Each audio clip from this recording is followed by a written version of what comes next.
Antes de empezar, si es que tienes el más mínimo interés en ver la película, hazlo. El video está plagado de spoilers y yo soy de la creencia que las mejores películas que puedes ver son esas de las que no sabes absolutamente nada.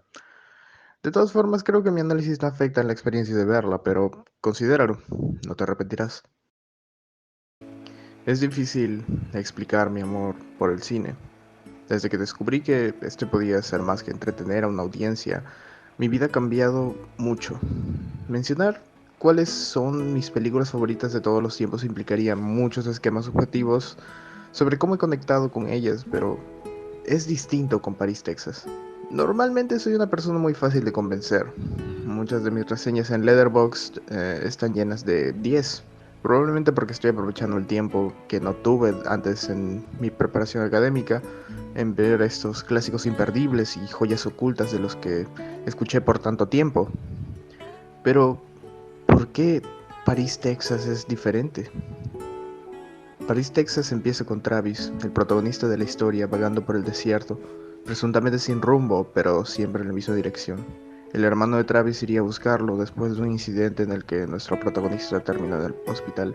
Vemos los intentos fallidos de comunicación y progresivamente vemos cómo el personaje cada vez logra interactuar más y más con su hermano. Travis ha estado perdido por tanto tiempo que no recuerda ni por qué está perdido. Travis está tan perdido que no sabe hacer nada de lo que antes era normal para él, como si ya no fuera un ser humano. Durante la película veremos cómo Travis poco a poco logra recuperar su pasado. Vuelve a hablar, vuelve a comer, vuelve a temer, vuelve a amar, y cada vez que recuerda y junta más piezas de su pasado entendemos la razón tras su ida. El reencuentro con su hijo después de años de ausencia es una parte crucial de la película. Vemos cómo poco a poco logran crear un vínculo y cómo Travis tuvo que volver a aprender a ser un padre para él, mientras que su cuñada tiene ese constante miedo de perder al que fue su hijo durante la ausencia de Travis. La película logra unir a padre e hijo cuando ven una antigua película de ellos cuando eran aún una familia. Esta es de las escenas más bellas que he visto y la edición es perfecta. Vemos los sentimientos por los que pasa Travis, reflejados en la pantalla. Vemos su alegría, su nostalgia, su tristeza, las reacciones de su hijo Hunter que al principio se negaba a verla también, se mezclan con las emociones de su padre y la escena termina con el proyector apagándose, devolviendo a Travis a la oscuridad del presente. Después de un intento de ser una figura paterna para su hijo, Travis decide buscar a su esposa, que se fue de casa al mismo tiempo que él, y llevar a su hijo con él para que pueda hacer las paces. Descubren que su esposo trabaja en un tipo de servicio sexual en el que hablas con alguien por un teléfono y les pides que hagan cosas para ti en sets predeterminados, en los que tú puedes verlas a ellas, pero ellas no a ti. Travis toma la decisión de hablar con su esposa, en la que es probablemente la conversación mejor escrita que he visto hasta ahora en una película, la naturalidad con la que cuenta la historia de los dos juntos y su eventual ruptura familiar, la confusión en primera instancia de Jane, seguida de su compasión con la historia que contaba al sentirse identificado con la mujer que describía con tanto detalle, y finalmente sus lágrimas de dolor al darse cuenta que está hablando de ella.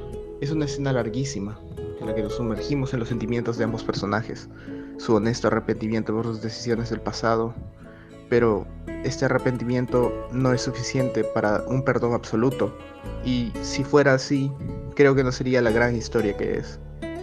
Jane vuelve con Hunter, pero Travis se abre paso en la noche, probablemente en la misma dirección a la que iba cuando no tenía rumbo, el lugar donde todo comenzó, París, Texas, el lugar de los chistes de su papá, el lugar del que se hablaba mal de su mamá y donde fue concebido. Solamente acabo de describir la historia de la película.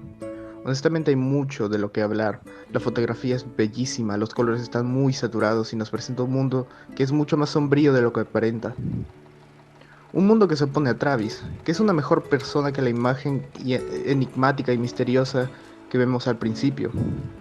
Durante las 2 horas y media que dura la película, aprovecha perfectamente todo para contar la historia de un hombre roto, un hombre que perdió todo y lo recuperó para darse cuenta que no merecía todo lo que tenía en un principio.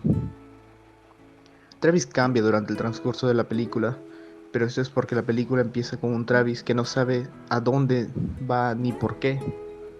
Travis solo vuelve a ser el mismo que era antes de su viaje por el desierto, y eso lo lleva a darse cuenta de que todo lo que hizo mal en el pasado volverá a ocurrir, y volverá a perder a su hijo, volverá a perder a su esposa. Paris, Texas es una historia sobre enfrentarse a la realidad. Travis al final de la película logró ser más maduro de lo que fue cuando alguna vez fue padre, y se dio cuenta de que quizá no era un escape, sino una solución, en la que considero una de las mejores obras que he visto hasta ahora.